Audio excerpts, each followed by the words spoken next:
Hello everyone! So this is a continuation sa ating talakayan kaninang umaga. Para mas maintindihan pa ninyo ng lubusan ang mga isyong panlipunan, ay tatalakayin ko na ito through recorded discussion kasi wala na tayong oras. So, di ba natapos ang ating talakayan tungkol sa mga paraan ng paghahasik ng terorismo. So, kabilang dito yung car bombing, suicide bombing, mass shooting, pangingidnap, hostage taking at hijacking. So, ilang mga paraang agaw pansin nang sa ganyan ay magbigay ito ng pangamba at takot sa mga mamamayan. Dahil ito ang gamit ng mga terorista upang makontrol nila ang isang organisasyon or grupo, lalong-lalo na yung mamamayan. So, ang pinsalang dala ng mga ito sa sibilyan ang magtutulak sa mga mamamayan na puwersahin ang kanilang gobyerno na makipagnegosasyon at tuluyang makipagsundo sa ninanais ng mga terorista. So, sa pamamagitan ng paghahasik ng terorismo, kapag nakuha na ng mga terorista ang takot ng mga mamamayan, of course, or syempre, gagawin ng gobyerno ang mga paraan para hindi matakot ang mga mamamayan. So, yung iba, sumusunod sila sa gusto ng mga terorista. Kaya, usual na ginagamit ng mga terorista ay violence or yung paghahasik ng kasamaan. So, mayroon tayong iba't ibang klasifikasyon ng terorismo. Una ay terorismong insurrectional. So, ang terorismong insurrectional ay naglalayon na pabagsakin ang isang estado sa pamamagitan ng revolusyon. Halimbawa nito ay ang pagpaslang kay Franz Ferdinand. Kung naaalala pa ninyo yung ating aralin tungkol sa World War I, 'di ba, pinaslang ni Gavrilo Princip si Franz Ferdinand. So, ang pagpatay or pagbaril ni Gavrilo Princip kay Franz Ferdinand ay itunuturing na terorismong insurrectional dahil, 'di ba, ayaw makipag-ugnayan ng Serbia sa Austria-Hungary. Kaya pinatay or binaril ni Gavrilo Princip. So, ito ay maituturing na terorismong insurrectional dahil nga naglayon si Gavrilo Princip na mapabagsak ang estado ng Austria-Hungary. Pangalawa ay terorismong batay sa isang issue or single issue. Naghahangad naman ang terorismong ito na ipaalam ang layunin ng isang tao o pangkat tungkol sa partikular na isyong panlipunan o panrelihiyon. Halimbawa nito ay ang pag-atake noong 1995 sa subway sa Tokyo gamit ang nakakalasong sarin gas ng kultong Om Shinrikyo. So, ito ay issue ng mga kulto na Om Shinrikyo na nais mag-take over or mag-kontrolin ang iilang bahagi ng Tokyo. So, single issue lamang kasi ang naghasik ng lagim ay yung kultong ito at nais nga nilang pamunuan ang ilang bahagi ng Tokyo, Japan. So, isa lamang or kapag isang issue lamang, tinatawag itong terorismo batay sa isang issue. Pangatlo ay terorismong nasyonalista. So, layunin ng terorismong ito na pabagsakin ang kolonyalismo upang makamit ang kasarinlan or sovereignty. Halimbawa nito ay ang mga aktibidad ng Tamil Tigers sa Sri Lanka at ng Hamas at Hezbollah ng Palestina sa lupaing okupado ng Israel. So, ito yung nangyayari ngayon sa Israel versus Iran. 'Di ba? After dumaan sila or nagkaroon ng mga wars, 'di ba yung Hamas, sinalakay nila, unang sumalakay ang Hamas sa Israel dahil nais nilang muling makuha ang soberanya or kanilang kalayaan sa Gaza Strip. So kapag ang layunin ay pabagsakin ang kolonyalismo, tawag dito ay terorismong nasyonalista. So nais pabagsakin ng Hamas yung mga Israeli na nakakontrol or kontrolado nila ngayon yung Gaza Strip. So 'di ba kaya nagkaroon muli ng panibagong labanan noong 2023. Pang-apat naman ay terorismong pandaigdigan. So ito ay nagnanais maghatid ng pinsala at kahihiyan sa isang makapangyarihang bansa o kaya'y magbago ang relasyon ng mga bansa. Halimbawa nito ay ang pag-atake ng Al-Qaeda sa Estados Unidos gamit ang eroplano at ang pananalasa ng tinatawag na Islamic State sa kapalaran ng Syria at Iraq. So kapag naman may isang bansa na nais pabagsakin ng isang terorista or teroristang grupo, so tawag dito ay terorismong pandaigdigan. Kasi kapag yan, 'di ba? Mayroon yung Estados Unidos, mayroon siyang mga kaalyado. Kapag may teroristang nagpabagsak sa Estados Unidos, of course, maapektuhan yung mga kaalyado niyang bansa. Kaya siya tinatawag na pandaigdigan kasi maraming bansa ang madadamay. So, globalization or globalization. So, bakit ito na-insert or bakit may tungkol sa globalization or globalization ang paksa tungkol sa terorismo? So, ang globalisasyon kasi, ito ay tumutukoy sa pagkakaugnay-ugnay ng mga bansa sa pamamagitan ng malayang kalakalan, pamumuhunan, komunikasyon at palitan ng impormasyon at kultura. Dahil sa globalisasyon, nagiging mas mabilis at mas madali ang daloy ng produkto, serbisyo, impormasyon at ideya sa buong mundo na nagdudulot ng interdependensya sa pagitan ng mga bansa. So, di ba, ayon nga sa globalization, it is the shrinkage of the world. Mas lalong napaliit ang mundo kasi madali na ngayon ang palitan ng mga ideya, impormasyon, pati ng mga produkto at serbisyo. So, bakit konektado ang globalisasyon sa issue ng terorismo?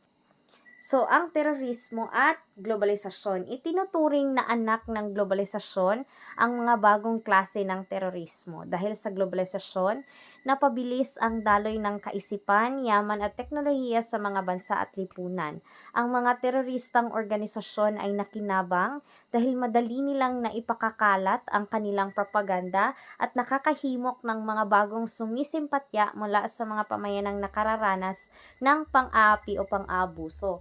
Hindi kasi kagaya noon na kailangan pang maglakbay ng ilang araw, ilang linggo para makarating sa isang bansa.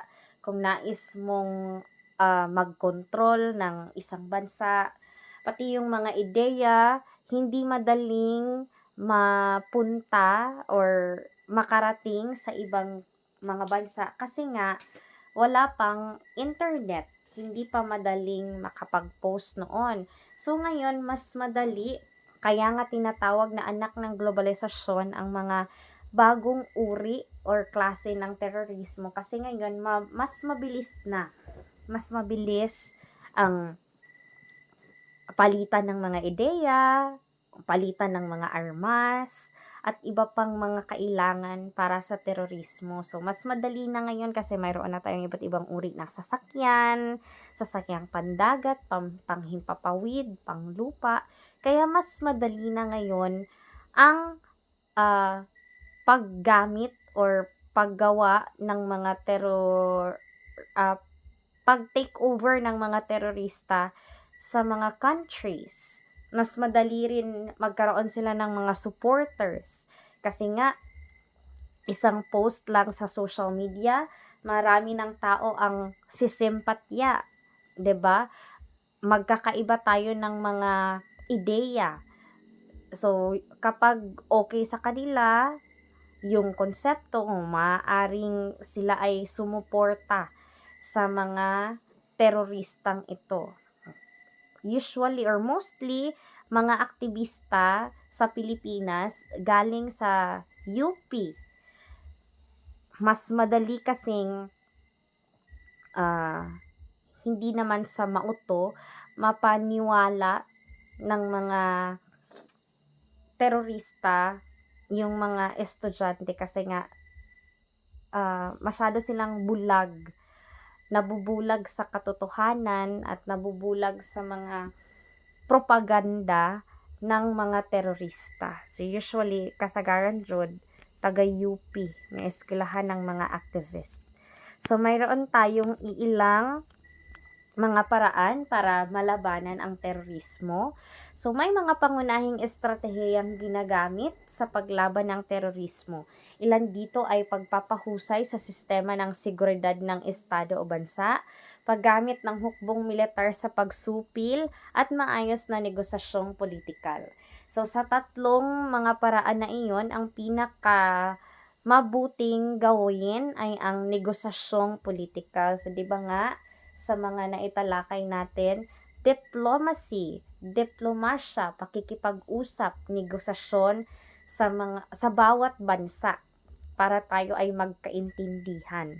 So dahil sa epekto ng globalisasyon, mas bumilis ang transportasyon, komunikasyon at paggalaw ng mga tao mula sa isang bansa patungo sa iba. Kailangang lumikha ng mga batas na palalakasin ang pagsubaybay ng pamahalaan sa daloy ng pananalapi at ang mabusising pagtiyak sa identidad ng mga taong papasok sa bansa. Sila man ay turista, negosyante o ano paman. So 'di ba, napaka-stricto sa mga airports ang inyong mga passport, always yan na i-check kasi nga hindi natin alam yung mga turista pala na nakapasok sa Pilipinas, mga turista, sila para ay mga terorista. So, kaya stricto talaga ang pagtiyak sa identidad ng mga taong nakakapasok sa ating bansa. So, yun ay ang isa or unang hamon sa pagtutulungan, ang terorismo. Pangalawa naman ay tinatawag natin na financial crisis or crisis sa pananalapi. So, ang krisis sa pananalapi, ito ay kalagayan kung saan ang mga negosyo at mamimili ay nahihirapan o nawalan na ng kakayahang makapagbayad ng utang dahil sa biglang pagbaba ng halaga ng kanilang mga ari-arian or assets at negosyo. So, ito ay isang hamon sa ating ekonomiya.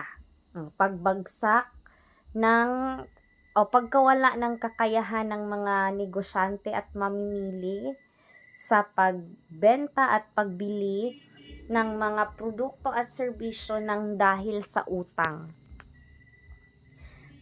Isang dahilan ng financial crisis ay tinatawag na bank run. So, ang bank run, ito ay sitwasyon kung saan ang isang bangko ay nauubusan ng reserbang pera dahil sa bigla at maraming paglabas or withdraw ng mga depositor ng kanilang pera o pagnanais ng mga namumuhunan na maibenta agad ang kanilang ari-arian na pinamamahalaan ng bangko. So, kung natatandaan pa ninyo ang nangyari sa Great Depression. So, 'di ba? 'Yun ay nangyari or nag-ugat ang Great Depression sa Amerika kasi nga yung palitan, trading nila sa kanilang stock market na parang natunugan ng mga investors na unti-unti nang bumabagsak ang ekonomiya nila noon sa Estados Unidos. Tapos yung iba nagpanic na, ibinenta na nila yung kanilang mga stocks sa kakaunting halaga or lesser na price hanggang sa wala nang bumibili ng stocks sa stock market kasi nga pabagsak na yung kanilang ekonomiya hanggang sa hindi na nila nakontrol, tuluyang bumagsak ang ekonomiya ng Estados Unidos. 'Di ba tinalakay natin 'yan for World War II at doon nagkaroon ng depression or Great Depression.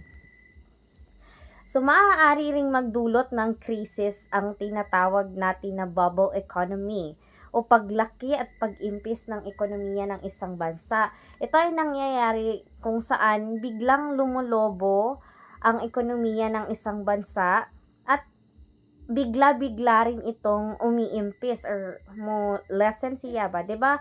Just like a bubble, when you blow a bubble, the bigger the bubble or habang lumalaki ang isang bubble, 'di ba, mas lalo siyang numinipis. At kapag siya ay numipis or ni thin na, anha na siya mubuto or 'di ba, mo pop na ang bubble if nasubraan siya kadako. So ito ay ang nangyari sa still sa United States. Kung may tinatawag tayo na Great Depression, may nangyari rin na Great Recession. Or tinatawag itong Global Financial Crisis kasi maraming mga bansa ang naapektuhan dito. So, ang Global Financial Crisis, ito ay isang malaking pagbagsak ng ekonomiya sa buong mundo na nangyari noong 2007 hanggang 2009. So, sa nabasa ko sa inyong activity or yung pinagawa ko, yung iba, ang taon ng Global Financial Crisis ay 2008. Pero nagsimula ito 2007 at natapos 2009. So ito ay nagsimula pa rin sa Estados Unidos at mga bansang Europeo. Nag-ugat ito sa pagbagsak ng merkado ng pabahay or housing market sa Estados Unidos noong 2007. So, bago ito nangyari, ang unang mga taon ng dekada 20,000 or 2000 ay kasagsagan ng biglang pag-unlad o boom sa merkado ng pabahay sa pamamagitan ng pag-utang sa mga bangko na may mababang interes. Maraming mga Amerikano ang nakabili ng bahay. So, ang kaluwagan ng mga bangko ay makikita sa pag-aproba nila sa pangungutang.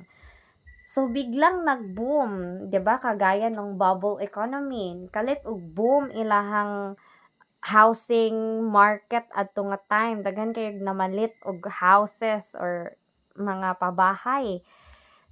Maraming mga bangko ang nagpautang ng mga pera sa mga Amerikano para bumili ng bahay. Ang nangyari, ang kaluwagan ng mga bangko ay makikita sa pag-aproba nila sa pangungutang ng mga taong may limitadong kakayahang makapagbayad. Kalaunan, nagbunsod pa ito ng lalong pagtaas ng presyo ng mga bahay na sinundan ng pagtaas ng interes. Sa pagtaas ng interes, bumaba naman ang demand sa mga bahay at sa halaga nito. Sa huli ay marami ang nalugi dahil ang utang at interes nila ay mas mataas pa kaysa sa halaga ng bahay. So, 'di ba, willing na nagpautang yung mga bangko. Ang nangyari, yung mga nangutang, ibang mga nangutang, hindi nila kayang bayaran yung kanilang utang. Kaya mas lumobo yung interest nila, pati na rin yung utang. Nangyari, mas malaki pa yung utang nila kaysa sa presyo ng kanilang pabahay. So, ang mga konseptong ito tungkol sa ekonomiya ay mas lalo pa ninyong maiintindihan sa ika-9 na baitang dahil nakapokus na tayo sa economy sa ika-9 na baitang. So, mas maiintindihan ninyo kung ano ba yung mga interest, paano ba gumagalaw or dumadaloy ang pera sa ekonomiya, sa pangungutang. So, lahat ng konsepto na iyan ay maiintindihan or lalo pang maiintindihan sa ika-9 na baitang. Basta yun yung nangyari sa Estados Unidos. Daghan nagbaligya og buy. So, daghan mo palit og buy kay ni kanang boom lagi to nga market. So, pagkahibaw sa bangko nga daghan mamalit og housing projects, willing nga nagpautang si bangko. Niabot ang point nga ang katong mga nangutang sa bangko dili nila kaya mo bayad sa ilahang giutang. So, ang nahitabo, dako na ilahang utang, dako pa jud interest sa ilahang utang. In the end, mas mahal or dako ilang utang kaysa sa napalit nila nga buy. So, adto na, hinay-hinay nga na fall or bumagsak ang ekonomiya ng Estados Unidos. So, ang global financial crisis, naghatid ito ng suliranin sa mga bangko dahil wala na itong kikitain mula sa pautang sa pabahay na magagamit sa pamumuhunan sana sa ibang negosyo. Problema rin ito sa sektor ng negosyo at industriya dahil wala nang karagdagang puhunang magagamit. Kung kaya, nabawasan ang kanilang operasyon at bilang ng mga manggagawa. Ang resulta nito ay mataas na antas ng desempleyo, unemployment o kawalan ng empleyo, kawalan ng trabaho, at kakulangan ng empleyo or underemployment na nagpahina sa kakayahan ng mga tao na bumili, na lalong nagpahina sa mga negosyo. So, bumagsak or nag-bankrupt na yung mga bangko. So, dahil bankrupt na sila, wala na silang pera, of course, nawala ng trabaho yung kanilang mga manggagawa. So, yung mga yung mga nagtatrabaho sa mga banks noon, nawalan sila ng trabaho. Or, kaunti lang, underemployment, iilan lang, kulang yung mga trabahador or manggagawa ng ilang mga bangko kasi nga wala na silang pangsweldo. At dahil dito, wala na ring mabili ang mga manggagawa kasi wala na silang kita. So, unti-unting naapektuhan ang buong ekonomiya ng dahil sa global financial crisis. So, yun ay iilan sa mga hamon sa pagtutulungan, ang terorismo at ang global financial crisis. At mayroon rin tayong mga hamon sa pagbabago ng klima at ang globalisasyon. Or, sa English, climate change. Diba? Sa larawang ito, ang kabilang side, green pa, puno pa ng mga dahon. Kabilang side naman, wala ng dahon, tagtuyot. So, bakit ba nangyayari ang lahat ng mga iyan?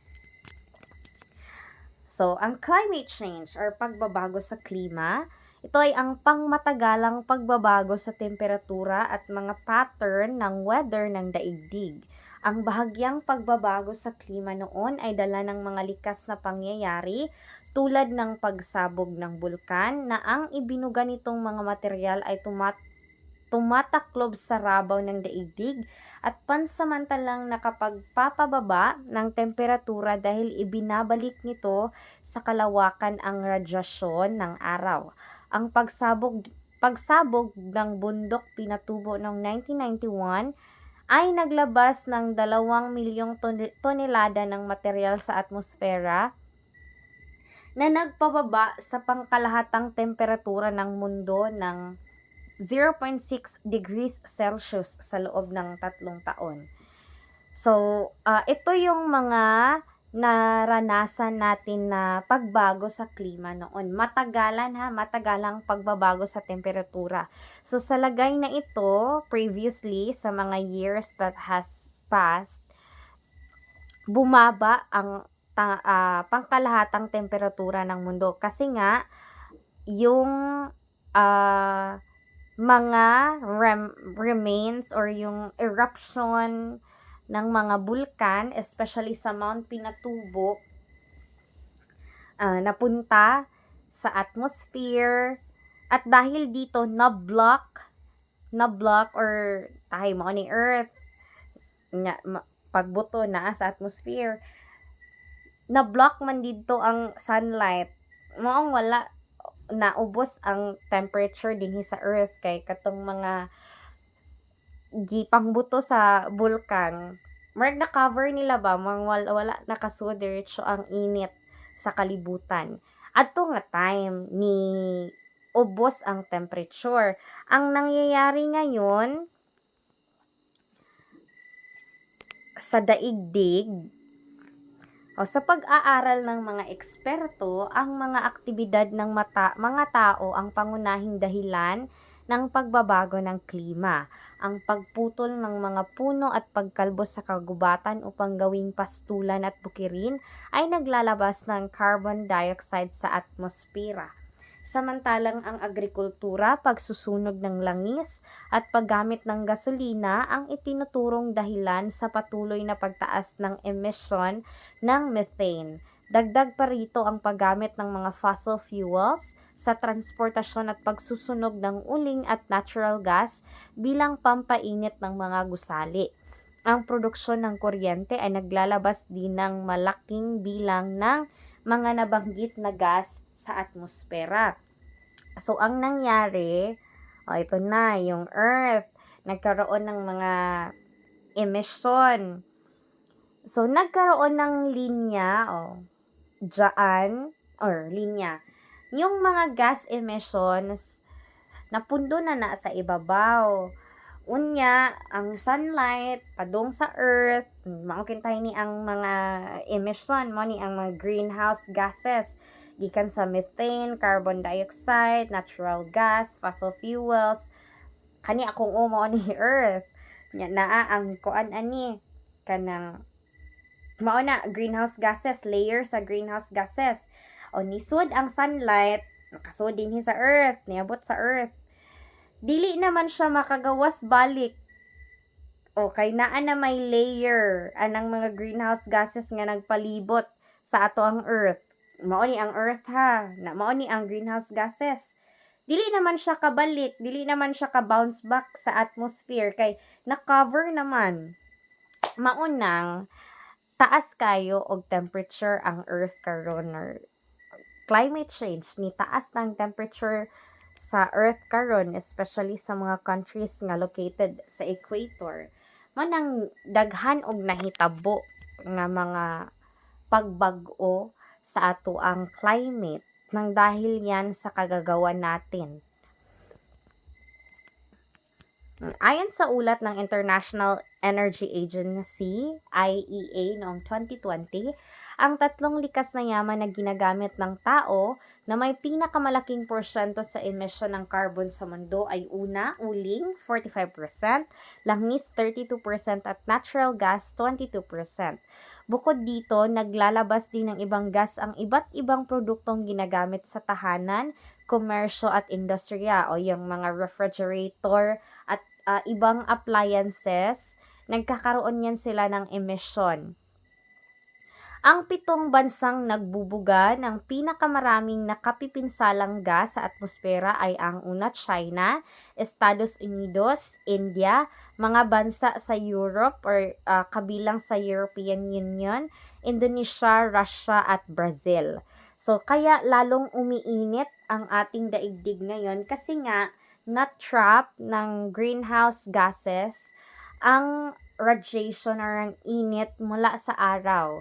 Hindi na siya nakakabalik sa atmosphere kasi nga may layer na ng gases na nakakapag-trap ng carbon dioxide, natural gas, tinatawag natin silang greenhouse gases. Mayroong mga epekto ng pagbabago sa klima. Unang-una, pandaigdigang pag-init dulot ng greenhouse gases. Again, wala na nakabalik ang kainit sa sunlight, babalik sa atmosphere, tungod kay natrap naman siya sa mga greenhouse gases nga nag-cover palibot sa ato ang earth. Pangalawa, nang dahil sa may pandaigdigang pag-init, nagkakaroon tayo ng tagtuyot or drought. Dahil sa mas mainit na temperatura, tumataas ang evaporasyon ng tubig at natitigang ang lupa at mga halaman. Dahil mainit, maraming porsyento ng katubigan sa ating daigdig, sa rabaw ng daigdig, surface of the earth, na mo evaporate, kaya naubusan na tayo ng tubig, nagkakaroon na ng tagtuyot all over the world, especially sa mga desyerto. Number 3, sobrang pagdami ng tubig. Bakit? Or the rising of the sea level. Pagtaas ng level ng tubig sa dagat, dala ng pagkalusaw ng mga glacier or glacier na nasa North and South Pole at pag-alsa ng dagat sanhi ng init, thermal expansion. So, tumaas na ang level ng kadagatan natin sa buong mundo kasi nga natutunaw or nalulusaw na ang mga glacier or yung mga ice na nasa North Pole at sa South Pole. Kasi nga, mas mainit na ang daigdig ngayon. Number 4 naman ay madalas na pagkabuo ng malalakas na bagyo. Mula bagyong Odette, bagyong Tino, yung Yolanda. So, maoobserbahan natin na papalakas na ang mga bagyo ngayon. Bakit? Nang dahil yan sa climate change. Sino ang may gawa? Tayong mga tao. Panglima, epekto sa kalusugan ng tao. So, ang mga gas na ibinubuga dala ng aktibidad ng tao ay nagdudulot ng sakit tulad ng hika, bronchitis, cancer sa baga, atake sa utak or stroke, at atake sa puso. So, dahil sa mas mainit na panahon, marami ang nagkaka-heat stroke. Marami ang naapektuhan ang kanilang kalusugan kasi nga pabago-bago ang klima ng ating daigdig. Nya extreme pa jud. Either extreme heat, extreme cold, mas malalakas na bagyo o tanan na apektuhan na. Pang-anim, ang mas madalas na pag-ulan sa ibang rehiyon ng mundo ay nagpaparami rin ng mga kaso ng sakit na dengue, malaria at Zika dahil nakapamumugad ang mga lamok sa matutubig na lugar. Tungod kay sigig uwan, dili na mo evaporate ang tubig o daghan na og tubig anang palibot sa bay, naana na mangitlog ang mga lamok, daghan ang lamok, mana makalat ang dengue, malaria, Zika. So, nang dahil sa ating kagagawan. Number 7, acidification. Dahil sa mga greenhouse gases or yung mga emission ng ating mga sasakyan, water pollution, air pollution, lahat ng iyan matigom ana sa atmosphere. Mao na if naay mga ulan or kapag umulan, yung ibang ulan ay masyado ng acidic or di ba natin gitawag nga acid rain. Yan naman magka-acid rain. Tungod ra po na sa air pollution, water pollution. Ang mga na-evaporate ka tubig, very polluted. Naa pa sa hangin, mulabay pa na sa hangin or masagulan pa sa air pollution. Tungod sa mga emission, kanang carbon dioxide, katong mga natural gas, methane, tanan adto matipunog na dito sa atmosphere na og muuwan magka acid rain na natatay gitawag nga acid rain karon, which is very harmful for some plants kay ang ulan nag-contain na siya og acid. Pangwalo naman ay extinction. So marami na ngayong mga hayop ang unti-unting nawala, marami ng species ang nawala nang dahil sa ating kagagawan. O yung rhinoceros, extinct na yan. Ilang mga hayop dito sa Pilipinas, like yung mga tamaraws, yung mga eagles, unti-unti nang nababawasan ang kanilang bilang. Even the fireflies, according to a study, ang last na daw na generation ng fireflies sa buong mundo ay yung mga makikita natin na fireflies ngayon. Kasi nga, nagkakaroon na ng light pollution. Mayroon din tayong tinatawag na light pollution. Masyado nang maliwanag ang buong paligid. Kaya, nawawala na ng ability ang mga fireflies na mag-luminate or kanang musiga. So, mo to, na-study nga kanang fireflies kuno nga makita na to karon. Mao na yung last nga species of fireflies sa world. Kanus aman mo last nakakita og firefly. Ako dugay na kay ko nakakita og firefly, di ba? Nawala na siya hinay-hinay. Extinction. So, ano yung mga maaari nating gawin para sa climate change or pagbabago sa klima? Unang-una, kailangang matutuhan ng tao ang pag-aangkop or adaptation sa mga epekto ng pagbabago ng klima. Dahil kagagawa natin ito, tayo ang rason kung bakit ito nangyayari. Kaya nararapat lang din na tayo ay gumawa ng mga paraan para masolusyonan or matugunan ang mga problema natin tungkol sa climate change. Una ay restorasyon ng mga likas na kapaligiran na bago ng tao. So, reforestation, pagtanim ng mga punong kahoy at iba pang mga halaman. Pangalawa ay spring rejuvenation, rainwater harvesting, at drip irrigation. Rejuvenation, if you still remember yung ginawa ni Pangulong Duterte sa Manila Bay at sa Boracay, 'di ba? Ni-restore niya ang kagandahan ng Boracay. Wala gipasudlan og tourist for several months para maka-recover ang ocean or kadto ang Boracay. Ang Manila Bay puno nagbasura sa una, hinay-hinay nga gihinluan. Nga na rejuvenation. Balik i-restore ba ang iyang kahinlo sa una. Rainwater harvesting, so para magamit ang mga tubig na mula sa ulan. So may iba na harvest kanang mga magamit og tangke para magamit rasad balik ng rainwater. Drip irrigation sa mga basa, i-improve para dili masayang ang tubig.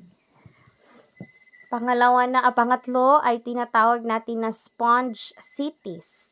Ito ay pagtatanim muli ng mga puno sa nakalbong kagubatan upang maiwasan ang pagbaha at pagguho dahil sisip-sipin ng mga puno ang tubig kapag may ulan.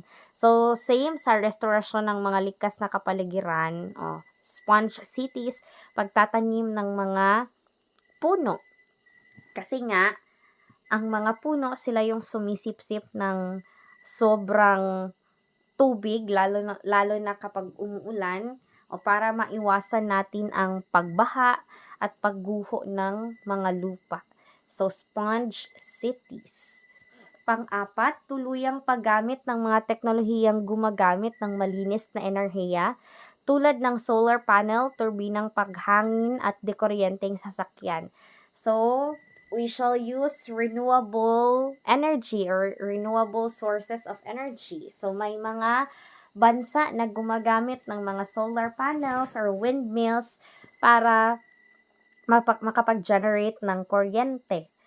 Halimbawa, yung Ilocos, 'di ba? Ang nagpapatakbo ng kanilang kuryente ay yung mga windmills.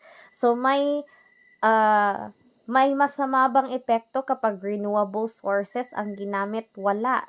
Kasi hindi naman binabayaran ang hangin. Hindi naman binabayaran yung sikat ng araw. Kaya mas mabuti na gumamit tayo ng mga teknolohiya or mga renewable sources of energy. Diba? Wala pa taga aircon ganiha sa library. Init pa kaayo kay kanang nag-conserve tag energy. Nya if ang atong kuryente gikan pa sa sunlight, wala unta tay nag-on ra tay aircon kay wala man tay bayaran kay sunlight yung nagikan. So, mas mabuti na gumamit ng mga renewable energy or sources na ito. Like windmills, solar panels, geothermal na mga sources. So, iyon. Panglima, patuloy na pagpupondo sa agham at teknolohiya upang maisaayos ang mga industriyang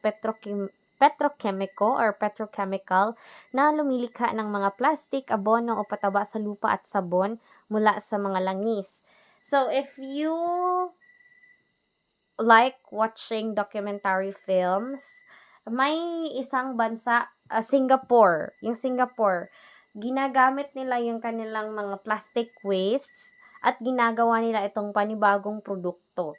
So, kanang ilang makolek nga basura sa ilahang country, i-undergo na process kaning petrochemical, nga gamiton ra gihapon para mag-create of another product, which lessens the garbages, the wastes, kay ma-recycle man, magamit man balik. Singapore, best ang Singapore sa petrochemical. Nya, 'di ba if magsunog kintahay og mga plastic makadaot 'di ba pud na sa atong atmosphere, sa ozone layer, kay kato ang mga emission na sila certain technology nga ang pag-process anang mga solid wastes nila kay dili maka-emit og mga harmful gases. Nya na ka-high-tech ang Singapore. Pang-anim, ang bawat consumer naman ay dapat maging mapanuri sa binibiling mga produkto. So, tayo ay inaanyayahan na gumamit ng mga green or eco-friendly products. So, 'di ba, yung mga malls ngayon, hindi na sila gumagamit ng plastic, cellophanes, pero ang mall kay gagamit gihapon. Kasagaran, mga mall sa Tagbilaran ay ilang gamit na eco bag or kanang paper bag, mga bolsita. Kay again, ang mga bolsita dali ra malata. Eco bag pwede siya gamiton balik-balik. Dili siya harmful sa ato ang environment. We are also encouraged to use straws that are reusable or kanang plastics ay dili na ta magamit og plastic straws, dapat debound ta munang naa ni mga paper straws, mga steel or kanang puthaw nga straw kay pwede ra gamiton og balik.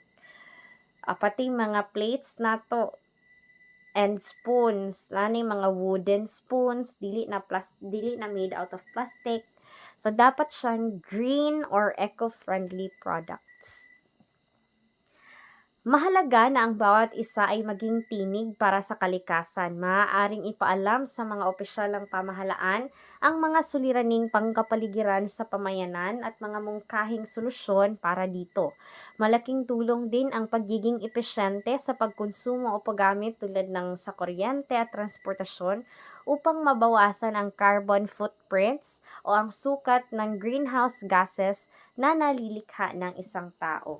So, sa ating maliliit or small steps, small ways bilang mga estudyante, maaari nating mapangalagaan ang ating kalikasan. Maaari tayong tumulong sa ating kalikasan sa ating mga small ways o yung pagtapon ng basura sa tamang lagayan, paglakad or yung paglakad pa uwi, 'di ba? Hindi tayo nakako-contribute sa emission, pagtanim ng mga punong kahoy at iba pang mga paraan para makatulong tayo sa ating kalikasan. Nang sa gayon, mabawasan ang mga epekto ng pagbabago sa klima or climate change.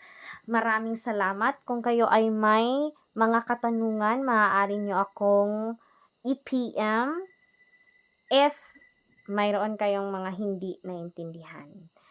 So, yun lang. Magbibigay ako ng proyekto after this. Bye. Keep safe, everyone.